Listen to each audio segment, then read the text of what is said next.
What's going on, football fans? It's me, J.R. Clark, back again with another Pound for Pound ATL.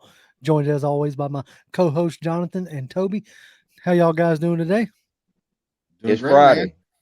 Absolutely. Oh man. Yeah, it is Friday. I know we're coming off of a short work week for the vast majority of us being Memorial Day and all that jazz. But still, kind of this week was a little jam packed. Sometimes those short weeks you try to condense it down into a couple days, and it just gets a little a little much at times. Little Uh, much. but either way, we're done with it. The week is over. We're moving into the weekend. We're moving into the first full on first week of the NFL season, which is great. We got to watch the Chiefs and the Lions last night. Lions pulled off an upset on the Chiefs on the road, um, which was interesting to see. I woke up this morning to see that score. Thought All that right. was yeah. I thought that was cool. I thought the Lions getting an upset on the road. I was like, yeah, good for Yep. y'all. It Um, didn't hurt that they didn't have to worry about Travis Kelsey. or Chris Jones. Right. Yeah. when you That don't have to always worry. helps. Yeah, I'm about to say when you don't have to worry about two of the best players on the team. Uh, I saw some headlines today, and we ain't gonna spend much time on this, but I saw some headlines today talking about is the Chiefs dynasty over or whatever. I was like, good lord, you're missing two of your best players, and your other receivers had the worst case of the dropsies. Yeah, So didn't we hear a lot of this stuff early last season when a lot of people were like uh they didn't have Tyreek Hill. right. A lot of teams were like umbrella coverage, not letting him get Mm-hmm. the big deep pass. And they struggled a little bit, like trying to find themselves offensively early in the season. But then, you get into the later part of that season, and when the heat was on, that team showed you who they were. And so now look, they come out the gate like 0-4, 0-5 somehow or another. I'm gonna be like, well, maybe. Yeah, I like Like, Yeah. yeah. It making Yeah. any kind of sweeping statements after one game, and that's even a caution even to ourselves as we roll into week one. Making any kind of major generalizations after week one is fool's game. But yeah, what has brought us here tonight is the uh, culmination of like wrapping up this little before the season really gets started series. Last week we did the offensive side of the ball, kind of highlighting what we really expect the scheme for the offense to be this year. Yeah. Because I don't think it's going to be just as simple as run the ball a million times like we did last year. Each season, Arthur Smith has had to reinvent his offense in major ways, and I think that trend continues again this season with the roster that he has. Yeah. And leaning on to the defense, uh, we have basically a new defensive staff, um, a new defensive brain trust. yep. So I am only three returning defensive players that are going to be starters. Yeah, like You know, we Grady, got Grady. Graham, Grady. Well, see, I don't count. Terrell. I don't think Graham's going to be a Yeah. starter. So Uh, I would say Grady, Troy Anderson, and AJ Terrell. AJ. yeah. They're the ones that. But the vast majority of the defense is turned over again, Yeah. along with, like I said, the brain trust. So I thought to myself, I'm like, okay, what is this? What is this defense going to look like? Now we don't know for sure. And even the beginning of the season isn't going to, the first game isn't going to fully tell us. But there's some things that we can glean from the preseason. And sorry, something got my daggum I know, uh, man. Had congestion to, like getting crazy. had to get Anyway, something to drink. I swear I didn't sneak a cat in your house. you must have. Hold on. I'm gonna mute myself for a half second so I see if I can hack this thing up. All right. Okay. Anyway, we'll see if that helps. All right. So, friend of the show, Cody Alexander, who does my match quarters. We tried to get him on, wasn't able to pull that off, but he does a lot of like number crunching and compiling of like just like interesting defensive stats that I don't see anybody else put up. So I want to Yeah. bring forth the first thing. Like these two things are really kind of giving you, if this is vanilla defense in the preseason, Mm-hmm. this might be given like a little bit of a glimpse in what we're gonna see, right? Yeah. So let's do. Let's start with Ryan Neilson. Now I don't know if y'all can see this well or not. I'm gonna blow it up a little bit here. Okay, so what this is blitz rates. Okay, this is blitz rates from the preseason. You have passing blitzes, rushing blitzes, and sim pressures. We've Yeah. talked about sim pressures before, right? Yeah. Now this is the total blitzing. Okay. Now what I want to get down here is the average, which is the average NFL rate is 28.1% for total blitzing. Okay. In the preseason, the Falcons blitz 32% of the time. Wow. So that's an uptick on the average. Now, for some of those out there, the more blitz heavy teams, the Giants with Weak Martindale, Yep. 51%. It's a The lot of Ravens, blitzing. Yeah, man. at 47%. So we weren't that high. Interesting thing, talking about our foe coming up in week one Mm-hmm. with Evero over there. In the preseason, they blitzed 38% of the time, which was higher than what we did. Mm-hmm. We had a blitz rate of 32%, which is still a couple ticks higher than the average. Right. Reason why I bring this up is because like this is what I feel like, at least early on, Nielsen's game, right? The blitz packages, those type things. Here's what I found interesting: and a 0% sim rate, which I don't know if I agree with that because I I seem don't. to. What's that? No, I say I don't. No, because I seem to remember like seeing some sim pressures of dropping a D lineman in and bringing a second level defender, but either way, they say it's 0%, which the average is only 8%. So anyway, Yeah, it's not a huge, but if you look like say the Panthers, week right, one, they Panthers, 20.8, so they were mugging. They they were were they were mugged up a lot. yeah, they were trying to muddy the waters, which is something that we're going to Yeah. get into here in a minute. They're trying to muddy the waters quite a bit. Mhm. Now, stunt rates. You got obviously run stunts, pass stunts, but just total stunt rates at 21.3%. So I thought this is the thing that I think um, when you hear a guy like Calais Campbell talk about Grady Jarrett like thriving in this system, Right.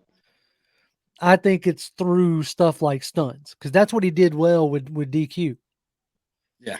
was those tackle end stunts or those Hmm. TE stunts or twists, whatever you want to call them, running those type games. So I think when we talk about like personnel fitting scheme, I think Grady Jarrett's flexibility, his athleticism and quickness and ability to penetrate works much better in a blitzing stunting scheme. Right. Yeah. Well, it takes advantage of his of like his quickness. Like he's not going to burn you down the field or anything like that. But like in a phone booth, in that interior like that, that speed that he's got, that burst is is really going to help him with like the stunts and the different games they play, in there. So Right.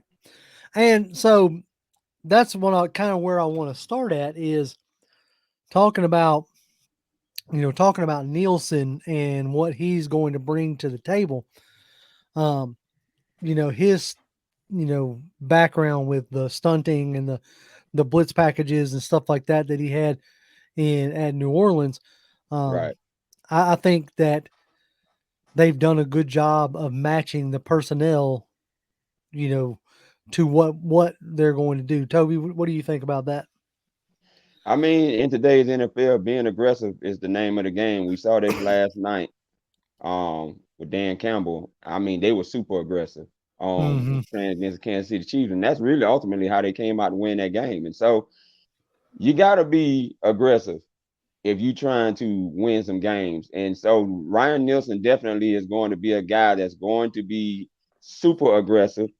And you always hear um what's his name? The Rex Ryan would always say he'd rather you beat him being aggressive than to be conservative and get beat. And I think this is the philosophy that you're going to see entrenched in the Atlanta Falcons this year. And so I'm excited about that. I would rather be that too instead of sitting on my loins and not doing anything against these offenses that like to use a lot of space to spread you out and take advantage of your defenses. So I'm excited about that. Now I'm not sure I agree with the Sims because I've seen them run the Sims a lot more than they did the creepers in the preseason. So I'm not maybe I don't know how they're looking at that part of it, No, but I don't either. a zero rate doesn't sound like it makes a lot of sense with all the Sims I saw them run, especially with all the man-to-man defense. And I know we're gonna get to the coverage that we saw Yeah. them play more of than anything. And yeah, the deal with that is like this whole week leading up to this and this like peek behind the curtain or whatever Yeah, is this chart credits the info coming from PFF, yeah, and we pay for PFF premium, pound for pound does, yeah, so that we have access to the information. I've been digging all through that website and I can't find it. Like yeah. I don't know if Yeah. I'm just a moron or which is always possible, but or is there a different access that isn't the PFF premium? Like, Right, is there a, content creator type? Is there a, because ESPN has access to far more data and information than we do, you know? right. And so I don't know if it's a tier that we just don't have access to, that, Cody I being mean, a more high profile creator does. I don't know. that may be the case, but like it also like when you say sim pressure, are you talking just the times when they bring the linebackers up and double A gap mug look, but they still drop out? Do they Right. consider that a sim pressure? Probably not. And maybe that's from the reason why. from what we understand, like from what I understand anyway, like a sim pressure, a simulated pressure is when you're still rushing with four, but it's not the four that were on the line. Yeah, Like you're dropping a D lineman, to into rush a the middle, linebacker. right, to either rush a linebacker or to rush a safety or a corner. Right. So you're getting a, they generally speaking, sim pressure would be linebacker level, creepers is secondary level, Yeah. because you're creeping them, in. So at least that's the way I've Yeah. understood that. But And you're you can still still rush for even if it's a right, cornerback replacing somebody on the front line. So they may exactly. drop into coverage and replace him in his spot that he's vacating. Right. So you're rushing four, you're still getting the integrity of having, seven in coverage, but you're getting it from a different platform. Yeah. So that's the way I've understood it. But I think you're going to see an uptick in blitzes with Ryan Nielsen over. I would love to have seen. That's why I wanted to find this information on PFF because I Right. wanted to compare it to just a 4-week sample of last year, Hmm. like to see if it was an uptick. But I sadly enough I couldn't find it. I mean, But I'm going to go out on a limb. It's a very stout limb, so I'm not worried too much about it. I feel like we are going to probably see a lot more blitzing this year than we did last year. I think because Ryan Nielsen has been able to really, like for all intents and purposes, mold this defense, or has been given the opportunity to mold this defense, into the kind of defense that he would like by bringing in the players that he feels like would best be able to help him achieve whatever the end goal is that he wants, right? right, Right. So if we look at that, I expect, you know, higher percentage of man coverage, higher percentage of tight man coverage, or at least that's the goal. I mean, you can tell a guy to be, get up there tight, but if he has to actually get up there and do it. Now, do I think AJ Terrell will get up there? Sure. Do I think Trey Flowers, because he's going to be starting this weekend? Do I think he'll do it? Yeah, absolutely. Both those guys can be physical at the line of scrimmage, and I think that's what they're going to want to see. They're going to want to see that physicality up front to try to disrupt the timing routes of the offense, to give that defensive line just that extra half a step, that extra half second to finish out the play and get the sack, or get it just that little bit much closer, so that while it still may not be a sack, the pressure is even more so. So the chances of it being an errant pass or something of that nature will be. They're hoping that will be more prevalent. And so that's my guess there. And yeah, we're probably going to see, Caden Ellis. We're probably going to see him blitzing a ton. I would think so. I mean, coming from what he did last year in New Orleans, it seems like they feel like he can handle more than just being a blitzing linebacker or a rush linebacker, or at least they're hoping that he can. But I still don't think that you're going to completely take away his ability. I mean, we saw it on the one play, the one drive with the Bengals. Man, listen to that Bengals. I don't know what that was. Anyway, with the Bengals game, like he comes screaming through that A gap blitz, that A gap, and with a tackle for loss on the first play, So I still think that they're going to have him, doing that, but it'll be interesting to see like what his Mike linebacker duties also have him doing. Does he play that the Mario Davis role, type deal, doing a lot more coverage? Yeah. And so, no, go ahead. No, go ahead. No, now I'll say it. I don't know if y'all ever looked at this guy's content. Tom Kingsley Berry, I think, off Twitter. He always puts out a lot of information about what the defenses did, their schemes and stuff like that. And so I went and looked at what he had down for the New Orleans Saints, and he was highlighting the fact that they like to run a lot of 3 linebacker looks, like traditional linebacker looks, and they would have a guy like Caden Ellis who would play the Sam and edge rusher. Right. So I anticipate us still being able to do some of those things that New Orleans Saints did and carrying those 3 linebacker looks into the season. So I think we're going to see a huge uptick in that with having those 3 linebacker sets out there on defense at times when you have that versatility that you got with Troy Anderson, Nate Landman, and having someone like a Caden Ellis out there to lead the way. You're going to get some pretty good blitz packages from that, and having a big D line out there to kind of, when they need to take up two blockers so that the guys could be free. Yep. Yeah, I think the guys that we have, I'll be interested to see if I'm interested in the fact that they have only carried 4 linebackers on the 53. 4 inside linebackers. Yeah, so 4 inside linebackers. Mm-hmm.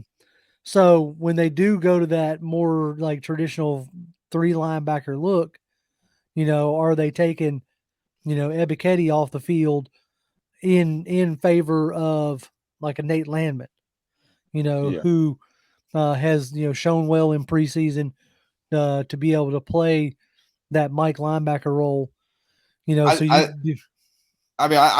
if we're looking at a 3 linebacker setup, I think your linebackers are going to be Ellis, Anderson, Landman, and then your defensive line across will be Dupree, Jarrett, Onyemata, Campbell.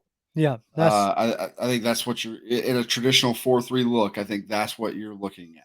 Yep, I think I very much so think that's what you're looking at, and I think with that, because of Caden Ellis's versatility, being able to be on the edge and getting home, you can then roll out a traditional 4-3, but still treat it, like a 5-2, a 5-2-4, There was that Yeah. 5-2-4, Yeah. Mhm. or you could. There's a lot of versatility that you could do, given the rushing accoutrements that Ellis has. So it's going to be interesting to see how they deploy those guys. I think you're going to see a fair amount of blitzing, more than we've been used to the last few years. Yeah. So now let's move into the secondary a little bit, which I have a feeling I've said this. I feel like I've said this past few years now, but I have a feeling could be a decent strength, given the presence of Jesse Bates, given the presence of AJ Terrell. Hopefully Jeff Okuda comes back in week 2, maybe, and that becomes even more so of a strength. So if I share this slide with y'all, now I'm going to fully admit, if you ever decide to put together your own chart, put a key, because I don't know what C/C percentage, like, I get what no disguise is, and I get what middle of the field disguise is, Right. which is the 2 columns I'm going to focus on. But I really wish I knew what C/C went, and 0/0 or O/O. I'm not sure. Wow. So please don't ask me about it, because I will have to tell you I don't know. But what I want to focus on is this no disguise versus disguise. Okay. What is this talking about here? The modern NFL game is played in the middle of the field. Like, that's what offenses right now are trying to do, is get a person into the middle of the field, making it easy for the quarterback to read, easy to see, get them flashing across the middle of the field, catching the ball and getting out in open space. Yeah. Whether it's a dig route, whether it's a post route, whatever it is, seam route. A lot of these concepts are designed for the read to be in the middle of the field. Okay. Yes. The defense's answer to that is, we're going to, a lot like offense's motion, offense sends somebody into motion to see if they can't tip their hand in figuring out what the coverages are, right? Right. Defense's answer is pre-snap and post-snap movement. And this is where you're disguising the middle of the field, okay?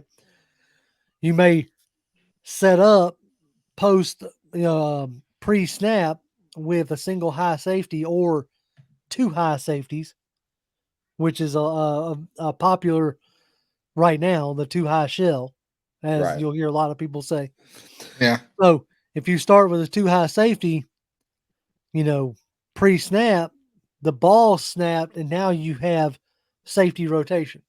Right. You have one of your safeties dropping to a single high, closing the middle of the field, where you have another safety, rotating down closer to the line of scrimmage, right?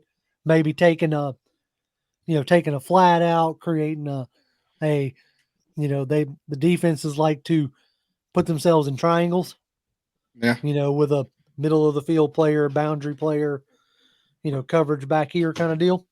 Right. Kind of in a robber type role. Right. So, what this chart is showing here is the disguising of the middle of the field. So again, like last time, we're going to look at the averages. The average NFL team disguises the middle of or does not disguise the middle of the field 72% of the time. 26% of the time they disguise it. In preseason, which is the vanilla time, that's what I want to keep pounding on, right? Yeah. It's the time that we ain't showing much of nothing. We showed that we're not going to disguise the middle of the field 62% of the time. And we did disguise it 37%. Wow. Which is both lower than average and higher than average. I think we're going to live in a lot of post-snap movement. Yes. Yeah. Yes. And I think that's a direct influence to me of Jerry Gray. This is what I see as being at least this year, the 2 sides of this defense. Right. You got Jerry Gray directing traffic on him and Steven Jackson directing traffic on the coverage side. And then you have Ryan Nielsen and his guys, with the front seven Mm-hmm. until Nielsen can get like fully acclimated into being a DC, I think. That's just my theories. But you go out and you get a guy who is absolutely perfect for disguising the middle of the field in Jesse Right. Bates. Yes, sir. Yes, sir. So, like, It's his it's gonna it's gonna it's gonna be it's gonna be real fun, I think. right, that's the hope, right? Like, Jesse Bates's range allows you to do a lot of different things. Allows you to set up in a too high look and, have him, Jesse Bates drop to the middle of the field by himself or even, be where you don't expect him to be. Now, Toby, there's something that you brought up before that I don't know if you want to expound on because I think this is where the marriage comes in the like Tampa coverages and Right. non-traditional Tampa. So is that something that you want to speak on? Yeah, so I reached out to Cody because I noticed I had been seeing an uptick in the preseason with more teams playing more two high safeties than I'm used to seeing. Now we know we still live in a world where cover one and cover three, basically your single high safety looks are still ruling the world. But you're seeing more teams playing these two high safety looks. And so what he got back with me on, he told me that teams are starting to now, there's a trend where they're running non-traditional Tampa two looks. And what that Mhm. means is typically in a Tampa two defense, you have linebackers. Let's give Brian Urlacher as an example. And those linebackers have to protect the seams. They got to have great hip rotation to be able to move down the seams to protect tight ends from getting into those seams and making plays. Now, when the Falcons was trying to run them Tampa twos back in Mike Smith days, we were getting roasted because we just didn't have linebackers that were capable enough and had the versatility and the technique good enough to be able to protect the middle. So now instead of using linebackers to solely do that in these non-traditionals, you rely on your safety to be that guy now to be able to man the middle. And you'll have these non-traditional looks where you may start off as a single high look, but then you're transforming into a Tampa 2 look, non-traditional look, which Cody also said allows you to play better man behind it. And that's the reason why you're getting these non-traditional looks. Now, what it also does, according to what he um told me about, is that it helps with dealing with the spacing game. Mhm.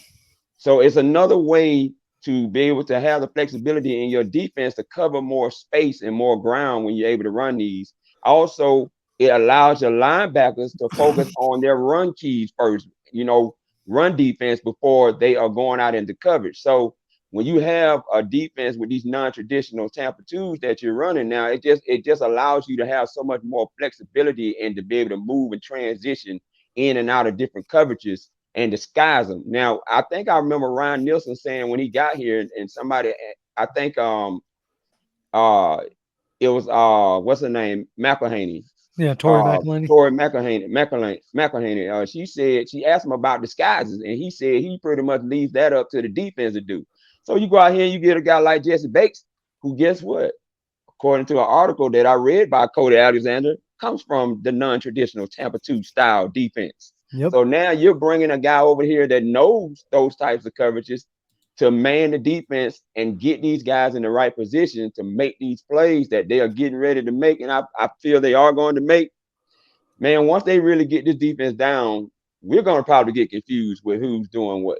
But make no mistake about it, there is a lot of responsibilities that's within these non-traditional Tampa twos. And Right. these guys are going to have to know all of that stuff in order to be able to play it and do it well. So that's what generally these non-traditional Tampa twos are, is kind of replacing the middle linebacker from having the sole responsibility of manning the seams and allowing your safety to be that pole runner, as Cody calls it, or pole player to be able Right. to man the seams up and handle orchestrate a lot of the stuff going on. Jonathan, you got anything you want to add on Nope. that? Do not have anything at all. No, that was really well done, and that's the kind of like insight that I'm makes me super happy that you're back with us, because I would not have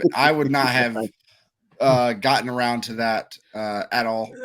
So and it's something that I would have never thought about. So like thinking about it, like hearing it from you, I sit here and think about it, it's like it makes a lot of sense if you have the guys that can play it. Yeah, if you have the guys that, because like a lot of times what you're going to get a lot of is, we have, if you look at the 53 man, it's broke down. The official depth chart is broke down in a nickel defense, and it's broke down in a it's a 5-2-4. Is that right? No. You talking about the nickel defense? Yeah, it's broke down in a 4-2-6. Because you have, yes. I mean, I know it states outside linebackers. What I'm getting at is, like, you have in our official depth chart, a nickel player is counted as a starter. And I want to say it's one of the first times I've seen a team do that, listed in a starting position, which is what we've been getting more to. Coaches have been saying it for years. Fans haven't necessarily transitioned yet. I think we're getting closer to it as fans, but coaches have been saying for years, we're all hybrid defenses. Right. We're all like the days of being 4-3 base or a 3-4 base are kind of long gone. Your base nowadays is your nickel. Right. Because that's what you're in, 65+% of the time.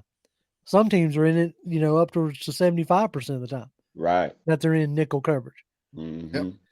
And or nickel personnel. That's what I meant. Right. Yeah. As soon as I said coverage, that's not what I meant. Well, I because meant and that's packages. And that's potentially an exciting thing to, like, when you, like, if you pay attention to what that's that is going around the league, right? So we saw the template last year like really take hold in exactly when we talked about a little bit earlier, which is the umbrella coverages against the teams like the Kansas City Chiefs that were airing the ball out and greatest show on turf type of stuff. They're just throwing it all over the yard, and especially big time deep passes. You're getting a lot of these teams that are going to nickel and then even potentially into dime looks far more often, meaning you generally have less big bodies. Yep. So then it comes down to, okay, the offense. Are we going to run an offense that plays into that strength, or are we going to play an offense, hopefully, like the Atlanta Falcons, that are a little bit more rough and tumble, but you still put the personnel out there that if they decide to go heavy, that you can burn them with that, because you can still hit them deep with some different guys, right, and what have you, to the point where they have to go with their personnel, and then we just transform what we have as this wide open offense into this more bully style offense, and then they just don't have the meat to stop it. You can definitely tell that, generally speaking, we're offensive guys, because yes, we didn't turn the defensive podcast into talking about how you, as an offense, how you going to attack a defense. I am the offensive guy, but yeah, like, but at the end of the day, like I said, the defense, the good thing is that we don't have to do anything super crazy for this defense to be successful. Right. No. Last couple of years, if we were hoping for our defense to be successful, we needed some, we kind of had to do it a little bit of smoke and mirrors, right? Right. And I don't think the hope is that with the guys that we brought in, there's less smoke and mirrors. It's more, I need you to beat your guy, and we have the guys to do it. Right. With what we're talking about, like Toby alluded to earlier, and we'll start to wrap this up, is the idea that we're probably going to play a good bit more man coverage, on the outsides, with guys like AJ Terrell, with guys like Jeff Okudah, Even with guys like, Trey Flowers in a pinch, I think it's going to be more manning up from our corners, more disguise type looks, trying to, bait quarterbacks into, throwing the ball into harm's way. Right. And then you marry that with, stunts and blitzes, pressure coming from different areas in the preseason. I couldn't find it again, but in the preseason, the Atlanta Falcons in 3 games had 8 sacks, which was encouraging to see. That was probably, I think it was like it was in the top 5 of numbers of sacks, for the teams in preseason. So, that would have and been almost half of what we got last year, I think, isn't it? close to it. I think we only had like 17 or 18 sacks, right? Like It was something no stupid. more than both 20. years, the last 2 years, yeah. Right. It's been And rough. so, and it wasn't just, I think I remember years ago, I think it was Mike Smith that said he'd rather have 10 guys with 1 sack versus 1 guy with 10 sacks. And at the time, I didn't necessarily understand it, but the 10 guys with 1 sacks means it's coming from everywhere. And, the offense don't know, where the pressure's coming from, and it forces them into making mistakes. I actually think we might finally have a defense that could achieve something along that lines. Yeah. Because out of the 8 sacks, I think only one person had 2. And I think that might have been Albert Huggins. Maybe, yeah. I'd have to Yeah, go I back don't and look remember at the it. statistics. I'd have to go back and look at it. But I know that Ebiketie had the most pressures out of everybody. And there was a list of, I think, 7 guys that had sacks. I think, anyway. I could be wrong on that. But yeah, I'm encouraged about the defense. I'm encouraged about what we were going to see. I think you're going to see more of a modern defense in the idea of a lot of post-snap rotations out of the coverages. Yeah. Trying to have the quarterback see something different once he actually comes up, and then I think you're going to see, blitzes and pressures coming from different areas, and that much is exciting and a welcome change. Yeah. I'm so looking forward to this weekend. I just hope the guys are prepared. It hasn't been an issue with being prepared, for the vast majority of his time here with us. Like we for the most part, especially last year, I felt like this team was always prepared. But I feel like hopefully that continues into this season, and we show up, we play hard, we don't shoot ourselves in the foot. And I think as long as we don't do that, as long as we don't make too many unforced errors, and drive killing stuff, then I think this team is going to be just fine. I think so. All right. Well, that concludes unless anybody's got anything else, we'll conclude our defensive take on, the people, like the guys that we have, how they're going to fit the scheme, what we think the scheme is going to look like. Yeah. Now it's just time to actually see it happen. Yes, sir. Yeah. I can't wait. And we'll be back on Tuesday to talk about it. Hopefully we'll be talking about a big win, and, hopefully we'll be talking about an awesome performance. But until then, folks, we appreciate y'all joining us. As always, y'all can follow me on Twitter. I'm at Grimm1128, GRIMM1128. Jonathan? Right here at Jonathan M. Holder. Everybody say hi. There it is. Toby D. Toby D 1991. There you go. And as always, Falcons fans, rise up. Rise up. Rise up.